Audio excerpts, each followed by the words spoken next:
செலூக்கஸும் ஆமாத்தியரும் பேசிக் கொண்டிருந்தார்கள். அப்போதுதான் அவர்கள் மகத நாட்டு எல்லையில் வீரர்கள் இருக்கிறார்களா என்று பார்த்துவிட்டு வரச் சொல்லி ஒரு கிரேக்க நாட்டு வீரனை அனுப்பி வைத்திருந்தார்கள். சிறிது நேரத்திலேயே அந்த வீரன் திரும்பி வந்தான். அவன் மட்டும் தனியாக வரவில்லை. அவனுடன் அந்த நாக நாட்டைச் சேர்ந்த ஒரு சிப்பாயையும் தன்னுடன் கைதியாக இழுத்து கொண்டு வந்திருந்தான். அந்த சிப்பாய் செலூக்கஸிற்கு அருகில் வந்து, தளபதி, நான் நாக நாட்டின் எல்லையில் 5 போர் வீரர்களை மட்டும் தான் பார்த்தேன். அவர்களில் 4 பேரை நான் கொன்றுவிட்டேன். இவனை மட்டும் கைது செய்து அழைத்துக் கொண்டு வந்தேன் என்று கூறினான். அந்த சிப்பாய் கூறியதை கேட்ட செலூக்கஸ் கடுமையான குரலில், இவனை மட்டும் எதற்கு உயிருடன் விட்டாய்? இவனையும் கொல்ல வேண்டியதுதானே என்று கேட்டான்.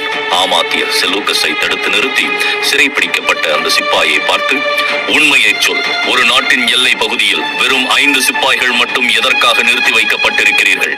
எதற்காக நீங்கள் மட்டும் இருக்கிறீர்கள்? மற்றவர்கள் எங்கே என்று கேட்டார். உடனே சிறைப்பிடிக்கப்பட்ட சிப்பாய், ஏனென்றால் நாளை காலையில் எங்கள் நாட்டில் போர் நடக்கப் போகிறது.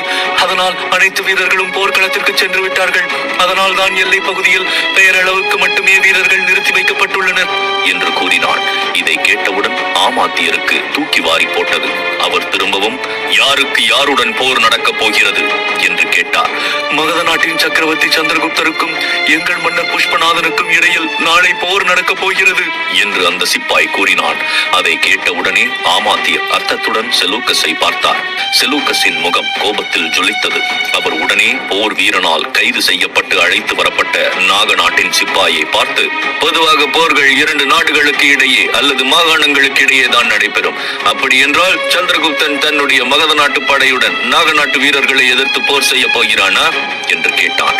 உடனே சிப்பாய் மறுப்பாக தலையை அசைத்து, இல்லை, சக்கரவர்த்தி சந்திரகுப்தர் மகத நாட்டின் படையுடன் வரவில்லை. மாறாக ராணி ரமணிகாவின் படை வீரர்களை வைத்துக் கொண்டு மன்னர் புஷ்பநாதருக்கு எதிராக போர் செய்ய போகிறார் என்று கூறினார். அப்பொழுது ஆமாத்தியர் சிப்பாயை பார்த்து, இந்த போர் எங்கே நடக்கப் போகிறது என்று கேட்டார். உடனே சிப்பாய், அரண்மனைக்கு பின்னால் ஒரு பெரிய காடு இருக்கிறது. அங்குதான் மன்னர் புஷ்பநாதன் மற்றும் ராணி ரமணிகாவின் படைகள் போர் செய்ய போகிறார்கள். இந்த போரில் யார் வெற்றி பெறுவார்களோ அவர்கள் தான் அரியணையில் அமரப் போகிறார்கள். அவர்தான் ராணி ரமணிகாவின் கணவனாக சிம்மாசனத்தில் அமர்ந்து இந்த நாட்டை ஆளப் போகிறார் என்று கூறினான். அதை கேட்டதும் ஆமாத்தியருக்கு மகிழ்ச்சி பொங்கியது. அவன், ஆஹா ஆஹா, அப்படியென்றால் ராணி ரமணிகா தன்னுடைய மாய வலையில் அந்த கேடுகட்ட சந்திரகுப்தனை மோசமான வகையில் சிக்க வைத்திருக்கிறாள். சந்திரகுப்தன் ஒரு நொடியில் புஷ்பநாதனை தோற்கடித்து விடுவான். பிறகு அவனை திருமணம் செய்து கொண்டு இந்த நாக நாட்டின் அரசியாக மட்டுமல்ல, ஒட்டுமொத்த பாரதத்தின் பேரரசியாக வேண்டும் என்று கனவு காணுகிறாள் என்று கூறியவர் செலூக்கஸ் பக்கம் திரும்பி, தளபதி செலூக்கஸ் அவர்களே, நமக்கு ஒரு பொன்னான வாய்ப்பு தேடி வந்திருக்கிறது. நாம் இப்பொழுது நேராக சந்திரகுப்தனுக்கும் புஷ்பநாதனுக்கும் நடக்கவிருக்கும் போர்க்களத்திற்கு செல்லலாம். இந்த போரில் நாமும் கலந்து கொண்டு சந்திரகுப்தனை தோற்கடிக்க வேண்டும். ஏனென்றால் இப்போது சந்திரகுப்தனுக்கு பின்னால் மகத நாட்டின் பெரும் படை இல்லை. மாறாக ராணி ரமணிகாவின் சிறிய படை மட்டுமே இருக்கிறது. உங்களுடைய மாபெரும் கிரேக்க படையை கொண்டு நாம் சந்திரகுப்தனை எளிதில் தோற்கடித்து விடலாம் என்று ஆமாத்தியர் கூறினார். அவர் கூறியதை கேட்டவுடன் செலூக்கஸ் கோபமாக குறுக்கிட்டு, போதும், நிறுத்துங்கள் ஆமாத்தியரே. உங்களுடைய வக்ர புத்தியால் என்னை தவறாக வழிநடத்த முயற்சி செய்ய வேண்டாம். என் மூலம் உங்கள் மனதுக்குள் இருக்கும் பகையை தீர்த்துக் கொள்வதற்காக சந்திரகுப்தனை தோற்கடிக்க முயற்சி செய்கிறீர்கள். ஆனால் நான் அதற்காக இங்கே வரவில்லை. என்னுடைய மகளை தேடுவதுதான் என்னுடைய நோக்கம். அதைத்தான் நான் இப்போது செய்ய போகிறேன் என்று கூறினான். பிறகு அவன் அந்த சிப்பாயை பார்த்து, இங்கே பார், உங்களுடைய நாட்டிற்கு ஒரு கிரேக்க பெண் வந்திருக்கிறாள். அவளை பற்றிய சரியான தகவலை நீ எனக்கு அளிக்க வேண்டும். அவள் இப்பொழுது எங்கே இருப்பாள் என்று சொல். நீ உண்மையை சொல்லவில்லை என்றால் உன்னை இப்போதே நான் கொன்று விடுவேன் என்று செலூக்கஸ் மிரட்டினான். உடனே அந்த சிப்பாயும் மிரண்டு போனான். அவன் நடுங்கும் குரலில், இல்லை தளபதி, எனக்கு அந்த பெண்ணை பற்றி எந்த தகவலும் தெரியாது என்று கூறினான். ஓ அப்படியா? என் மகளை பற்றி உனக்கு எதுவும் தெரியாதா? அப்படியெனில் இனிமேல் நீ உயிரோடு இருந்து எனக்கு எந்த பிரயோஜனமும் இல்லை என்று கூறிய செலூக்கஸ் தன்னுடைய இடையில் இருந்த வாளை உருவி அவனுடைய தலையை சீவ போனான். உடனே அவனை தடுத்து, நிறுத்துங்கள் தளபதி செலூக்கஸ் அவர்களே. உங்களுடைய கோபத்தை இந்த சிப்பாயின் மீது காண்பிப்பதால் எந்த பிரயோஜனமும் கிடையாது. நான் சொல்வதை கேளுங்கள். நாம் இப்போதே போர்க்களத்திற்கு செல்லலாம். அங்கு நிச்சயம் உங்களுடைய மகளை நாம் கண்டுபிடிக்கலாம் என்று ஆமாத்தியர் கூறினார். ஆமாத்தியர் கூறியதை கேட்டவுடன் செலூக்கஸின் கோபம் குறைவதற்கு பதிலாக மேலும் அதிகரித்தது. இப்பொழுது அவன் ஆமாத்தியரை நோக்கி தன்னுடைய வாளை உயர்த்தி, போதும், நிறுத்த ஆமாத்தியரே. நீ அபாண்டமாக என் மகள் மீது பழி சுமத்த பார்க்கிறாய். என் மகள் ஹெலனா அந்த சந்திரகுப்தனை காதலித்து அவனை தேடிக்கொண்டு இங்கே ஓடி வந்து விட்டாள் என்று நீ சொல்ல விரும்புகிறாய், அப்படித்தானே? உன்னை இப்போதே நான் என்ன செய்ய போகிறேன் என்று பார் என்று கூறிவிட்டு ஆவேசமாக வாளை உயர்த்தி அவரை கொல்லப் போனான். ஆமாத்தியர் செலூக்கஸை பார்த்து கொஞ்சம் கூட பயப்படவில்லை. நான் ஒன்றும் பொய்யான குற்றச்சாட்டுகளை சுமத்தவில்லை தளபதி செலூக்கஸ் அவர்களே. நான் சொல்வது தவறு என்று நிரூபிக்கப்பட்டால் நிச்சயமாக நீங்கள் அந்த இடத்திலேயே என்னை கொன்று விடலாம். அது மட்டுமின்றி இன்னொரு விஷயத்தையும் ஞாபகம் வைத்துக் கொள்ளுங்கள். மகத நாட்டின் அரண்மனையில் இருந்து ஓடி வந்த பெண் கிரேக்க பெண் என்றுதான் அனைவரும் சொல்கிறார்களே தவிர அது உண்மையில் உங்களுடைய மகள் ஹெலனா என்று இன்னும் நிரூபிக்கப்படவில்லை. ஒருவேளை அவள் வேறு யாராவது கூட இருக்கலாம் அல்லவா என்று ஆமாத்தியர் கூறினார். அவர் கூறியதை கேட்டவுடன் உயர்த்தப்பட்ட செலூக்கஸின் வாள் அப்படியே நின்றது. வாளை தாழ்த்திய அவன், அந்த பெண் நிச்சயமாக என்னுடைய மகள் ஹெலனாவாகத்தான் இருக்கும். அதை நிரூபிக்க வேண்டிய அவசியம் இல்லை. ஆனால் அந்த கேடுகெட்ட சந்திரகுப்தனை ஒரு காலமும் என் மகள் நேசிக்க மாட்டாள் என்று எனக்கு நிச்சயமாக தெரியும். நீங்கள் சொல்வது போலவே நாம் இப்பொழுது போர்க்களத்திற்கு செல்லலாம். முதலில் நான் அந்த சந்திரகுப்தனை கொல்லப் போகிறேன் என்று செலூக்கஸ் கூறினான். அவன் கூறியதை கேட்ட ஆமாத்தியர் முகத்தில் ஒரு வஞ்சக புன்னகை தோன்றியது. அவர் இந்த வார்த்தையை தான் கேட்க விரும்பினார். அவர் உடனே சிறைப்பிடிக்கப்பட்ட அந்த சிப்பாயை பார்த்து, போர்க்களத்திற்கு எந்த வழியாக செல்ல வேண்டும் என்று கேட்டார். உடனே அந்த சிப்பாய் வடக்கு பக்கம் கையை காட்டி, இந்த காட்டை கடந்து வடக்கு பக்கமாக சென்று என்று அவன் கூறிக்கொண்டிருக்கும் போதே மேற்கொண்டு அந்த சிப்பாய் சொல்வதற்குள் தன்னுடைய குதிரையை அந்த காட்டை நோக்கி நகர்த்தினார் செலூக்கஸ். அவரை தொடர்ந்து கிரேக்க படைகளும் சென்றன. அடுத்த நாள் காலை பொழுது விடிந்தது முதல் ராணி ரமணிகா மற்றும் புஷ்பநாதனின் அரண்மனைகளில் சூழ்நிலை மிகவும் பரபரப்பாக இருந்தது. இருவரின் படைகளும் அரண்மனையை விட்டு வெளியேறி போர்க்களத்தை நோக்கி சென்று கொண்டிருந்தன. சந்திரகுப்தனும் போருக்கு தயாராகி கொண்டிருந்தான். ராணி ரமணிகா அவனுக்கு பாதுகாப்பு கவசத்தை அணிவித்து இடுப்பின் இருபுறமும் 2 வாள்களை சொருகினாள். பிறகு நெஞ்சு தடவி அம்புகளை அவனிடம் கொடுத்தாள். பிறகு ஒரு பெரிய வில்லை அவனிடம் ஒப்படைத்துவிட்டு, சக்கரவர்த்தி சந்திரகுப்தரே, போர்க்களத்திற்கு செல்லும் முன்பாக எங்கள் நாட்டின் ராஜகுருவிடம் ஆசீர்வாதம் வாங்கிக் கொள்ளுங்கள் என்று கூறிவிட்டு ராஜகுருவிடம் அழைத்துக் கொண்டு சென்றாள். ராஜகுரு கண்களை மூடி மந்திரங்களை உச்சரித்து சந்திரகுப்தன் போரில் வெற்றி பெற வேண்டும் என்று ஆசீர்வாதம் செய்தார். அதன் பிறகு ரமணிகா சந்திரகுப்தனை அழைத்துக் கொண்டு பல வழிகள் நிறைந்த தாழ்வாரங்கள் வழியாக அந்த மாயாஜால அரண்மனையிலிருந்து வெளியே வந்தாள். அரண்மனையிலிருந்து வெளியே வந்த சந்திரகுப்தன் தனக்கு முன்னால் ஒரு படை தயாராக நின்று கொண்டிருப்பதை பார்த்தான். ரமணிகாவின் 3 தளபதிகள் அந்த படையை தலைமை தாங்கினார்கள். சற்று தொலைவில் அந்த வெறிச்சோடிய காட்டுப்பகுதி இருந்தது. எதிர் திசையிலிருந்து ஒரு படை வந்து கொண்டிருப்பதை இங்கே இருந்தே காண முடிந்தது. அதை பார்த்த ரமணிகாவின் உதட்டில் ஒரு கேலி புன்னகை தோன்றியது. அவள் தனக்கு அருகில் உள்ள சந்திரகுப்தனை திரும்பி பார்த்து, சக்கரவர்த்தி, உங்களுடைய எதிரி படை, அதாவது மன்னர் புஷ்பநாதனின் படை வந்து கொண்டிருக்கிறது என்று கூறினாள். அந்த படையை சந்திரகுப்தன் உன்னிப்பாக பார்த்தான். ராணி ரமணிகாவின் படையில் பாதி அளவு கூட புஷ்பநாதனிடம் இல்லை. அதை பார்த்த அவனுக்கு மிகவும் ஆச்சரியமாக இருந்தது. அவன் ரமணிகாவின் பக்கம் திரும்பி, ரமணிகா, இந்த போரில் பல நாட்டு அரசர்களும் படை தளபதிகளும் ஆதரவு அளிக்கப் போவதாக பேசிக் கொண்டார்களே, அப்படி என்றால் அந்த படைகள் எல்லாம் எங்கே என்று கேட்டான். அதை கேட்டவுடன் சத்தமாக சிரிக்க ஆரம்பித்த ரமணிகா சிரித்துக் கொண்டே, ஒரே ஒரு அரசனை தவிர அனைவரும் அந்த கோழை புஷ்பநாதனுக்கு ஆதரவு அளிக்க மாட்டோம் என்று சொல்லிவிட்டார்கள். அதனால் இந்த போர் கூட இந்த நாட்டு மக்களை திருப்திப்படுத்துவதற்காக இந்த சம்பிரதாய போர் அவசியமாகிறது. அதனால் நீங்கள் உடனே விரைந்து சென்று அந்த புஷ்பநாதன் இவ்வளவு நாளாக செய்து கொண்டிருந்த அநியாயங்களுக்கும் அக்கிரமங்களுக்கும் முற்றுப்புள்ளி வையுங்கள். அவனுக்கு தக்க தண்டனையை வழங்குங்கள் என்று சொல்லும் போது ரமணிகாவின் முகம் கோபத்தில் சக்கச்சவேல் என்று மாறியது. பிறகு அவள் தன்னை கட்டுப்படுத்திக் கொண்டு சந்திரகுப்தனை பார்த்து யானையின் மீது ஏறி செல்லும்படி சைகை செய்தாள். இப்பொழுது சந்திரகுப்தனுக்கு என்ன செய்வது என்றே தெரியவில்லை. அவன் மனதில் அவநம்பிக்கைதான் அதிகமாக இருந்தது. ரமணிகாவின் பிடியிலிருந்து விடுபடுவதற்கு அவன் மேற்கொண்ட முயற்சிகள் அனைத்தும் விழலுக்கு இறைத்த நீராக போய்விட்டது. மாறாக இப்பொழுது கயாவும் அவளுடைய பிடியில் சிக்கிக் கொண்டாள். இப்பொழுது வேறு வழியே இல்லை. புஷ்பநாதனுக்கு எதிராக போர் செய்து அவனை கொன்றே ஆக வேண்டும். கண்களை மூடி ஒரு நிமிடம் ஆச்சாரியரை மனதுக்குள் வணங்கிவிட்டு அவன் யானையின் மீது ஏறினான். அவனுக்கு அருகில் வந்த ரமணிகா தன்னுடைய குரலை குறைத்துக் கொண்டு, சக்கரவர்த்தி சந்திரகுப்தரே, இப்பொழுது நீங்கள் என்னுடைய மாயாஜால அரண்மனையிலிருந்து வெளியில் வந்து விட்டீர்கள். இதுதான் வாய்ப்பு என்று நினைத்துக் கொண்டு இங்கிருந்து தப்பித்து ஓடலாம் என்று நினைக்காதீர்கள். அதற்கும் நான் ஒரு ஏற்பாடு செய்திருக்கிறேன். இந்த போர்க்களம் நடக்கும் இடத்தை சுற்றிலும் என்னுடைய பணிப்பெண்கள் பல்வேறு இடங்களில் உங்களை கண்காணித்துக் கொண்டிருக்கிறார்கள். நீங்கள் இங்கிருந்து தப்பித்துச் செல்லலாம் என்று நினைத்து ஏதாவது செய்ய முற்பட்டால் அவ்வளவுதான். அவர்கள் உங்களை அடுத்த நிமிடம் விஷம் தடவிய அம்புகளால் கொன்று விடுவார்கள். அவர்களுடைய திறமை என்ன என்று ஏற்கனவே நீங்கள் பார்த்திருக்கிறீர்கள். அவர்களுடைய குறி எப்பொழுதுமே தப்பாது, ஞாபகம் வைத்துக் கொள்ளுங்கள் என்று எச்சரித்தாள். அவள் கூறியதை கேட்டவுடன் சந்திரகுப்தனுக்கு அதிர்ச்சியாக இருந்தது. அவன் உடனே தன்னை சுற்றிலும் பார்த்தான். ஆம், ரமணிகா சொல்வது உண்மைதான்.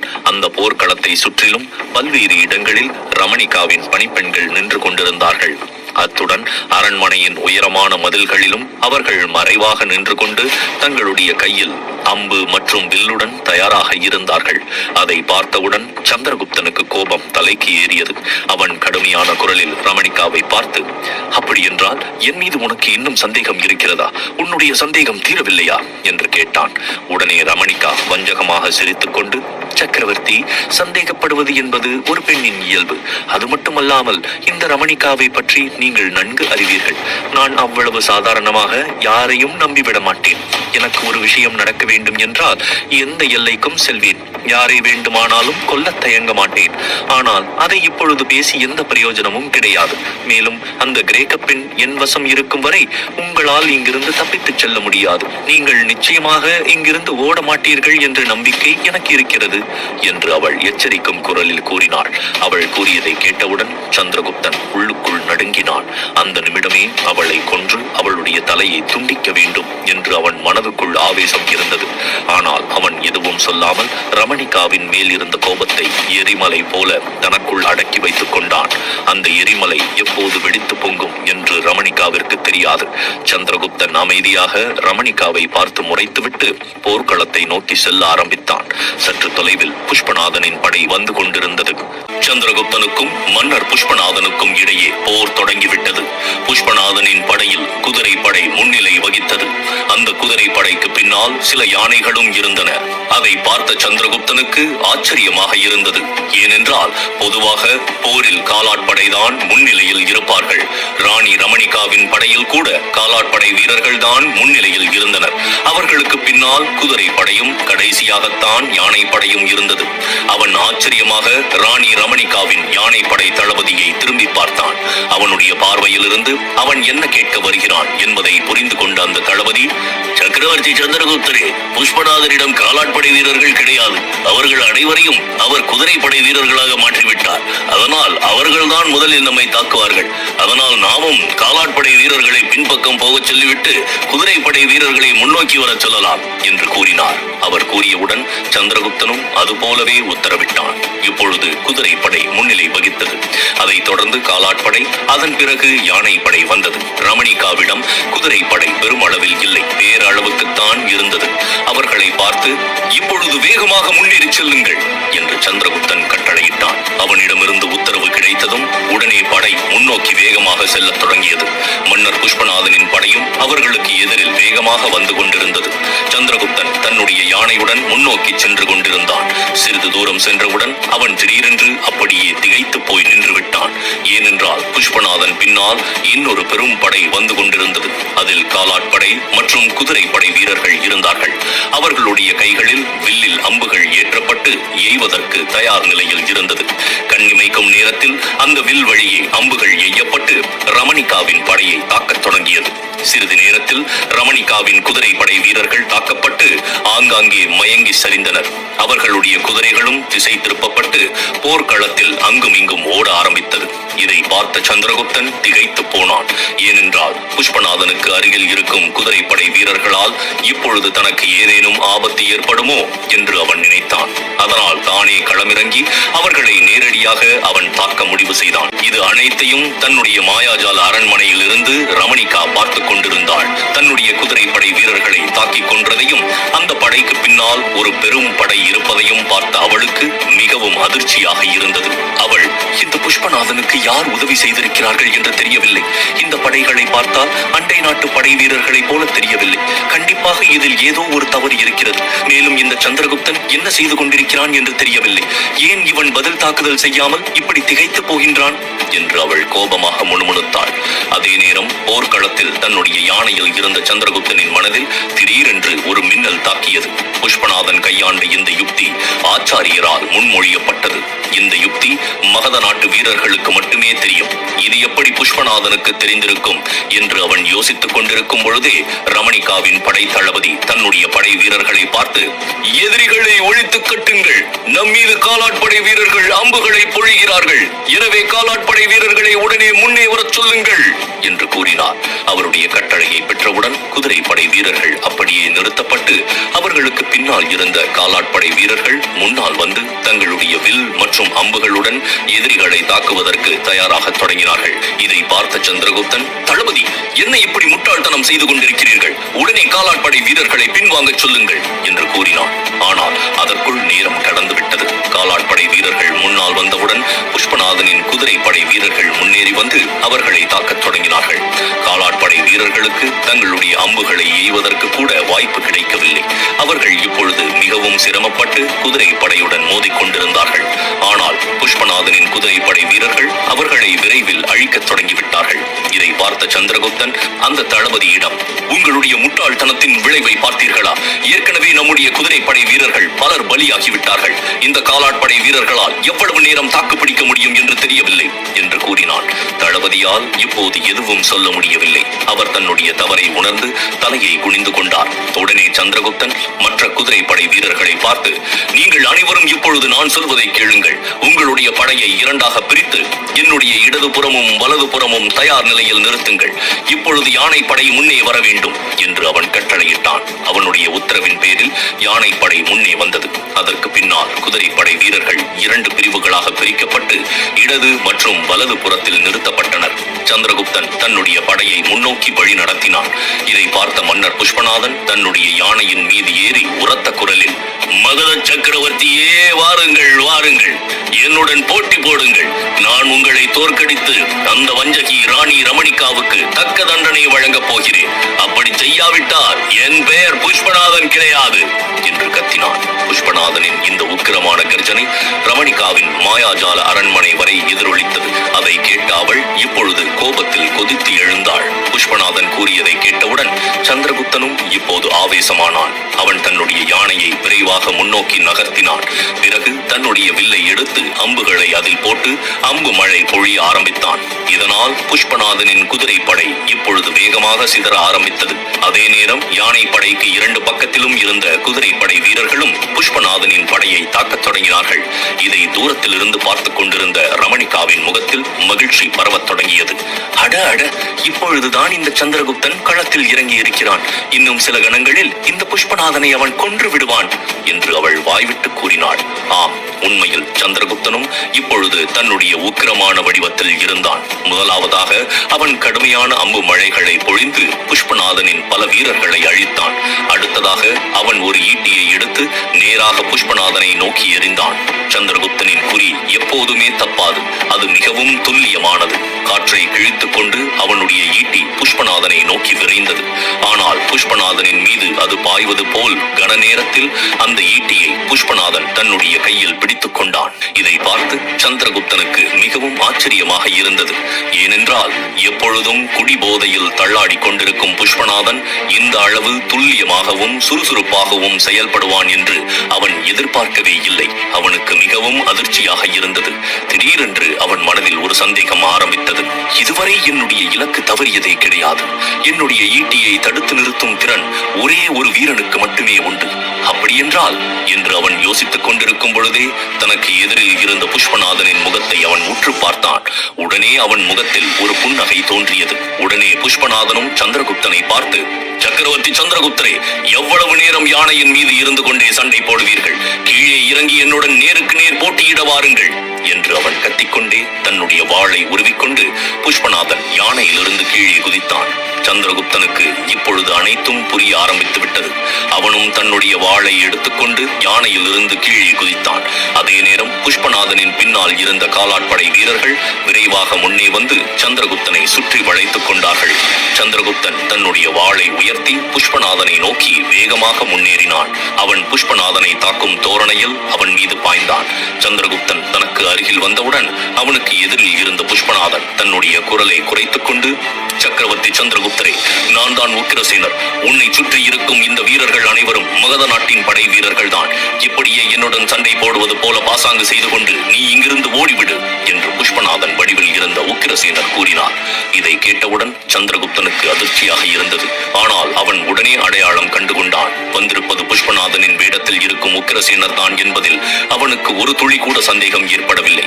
இப்பொழுது உக்கிரசேனர் சொன்ன கட்டளைப்படி அவனுடைய வீரர்கள் ரமணிகாவின் வீரர்களை கொல்ல ஆரம்பித்தார்கள். இப்பொழுது அங்கு கடுமையான போர் தொடங்கிவிட்டது.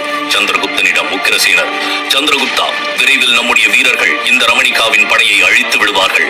இப்பொழுது புஷ்பநாதனும் அவனுடைய கூட்டாளியான அண்டை நாட்டு மன்னனும் நமக்கு முழு ஆதரவு அளிக்கிறார்கள். எனவே இந்த சந்தர்ப்பத்தை பயன்படுத்திக் கொண்டு நீ இங்கிருந்து தப்பித்துச் சென்று விடு. மீதியை நான் பார்த்துக் கொள்கிறேன் என்று உக்கிரசேனர் சொல்லிக்கொண்டு சந்திரகுப்தனுடன் தன்னுடைய வாளால் சண்டை போட்டுக் கொண்டிருந்தார்.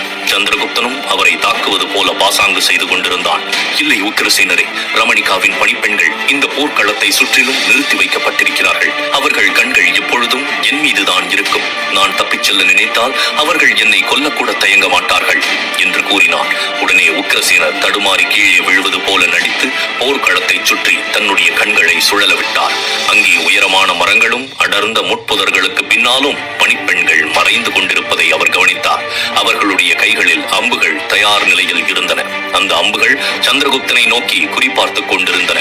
தன்னுடைய வாளை உயர்த்தி உக்கிரசேனரை தாக்குவது போல பாசாங்கு செய்த சந்திரகுப்தன், உக்கிரசேனரை, நீங்கள் இங்கு வந்து பெரும் தவறு செய்து விட்டீர்கள். ஏனென்றால் ரமணிகாவின் மாயாஜால அரண்மனையில் கயா இப்பொழுது கைதியாக சிக்கிக் கொண்டிருக்கிறாள். நான் இந்த போர்க்களத்திற்கு வரும்போதே நான் இங்கிருந்து தப்பித்துச் செல்ல முயற்சி செய்தால் உடனே தான் கயாவை கொன்று விடுவதாக ரமணிகா என்னை அச்சுறுத்தினாள். அதனால் நான் எப்படியாவது புஷ்பநாதனை கொன்றே ஆக வேண்டும் என்று கூறினான். சந்திரகுப்தன் கூறியதை கேட்டவுடன் உக்கிரசேனருக்கு குழப்பமாக இருந்தது.